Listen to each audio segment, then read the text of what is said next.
गछ कटवाइला पिड़ई बनवाइला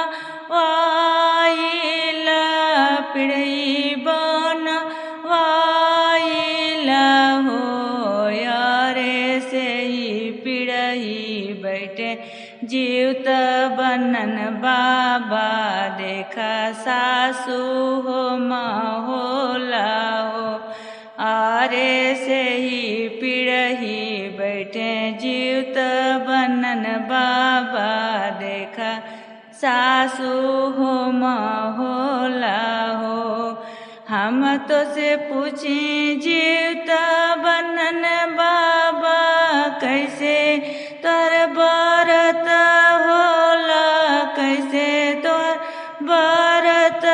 होला हो जुत बनन बाबा हम करब ज्योतिया बरतिया त विधि समुझावात विधि समुझावान हो तिवई निर्जल होला हमारा बरतिया कठिन बड़ी होले कठिन बड़ी होले न हो निर्जल करिहा बरतिया त गंगाया नाना करिया गंगाया नाना करिया हो तिवई मिली जुली भजनाए गई हाथ सामा पूजन करिया त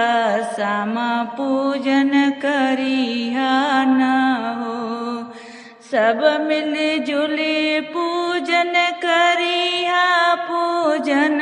सुफल होई है पूजन सुफल होई है न हो तिवई जेहि कर हमारा बरतिया सरब सुखवा पावे सरब सुखवा पावेला हो।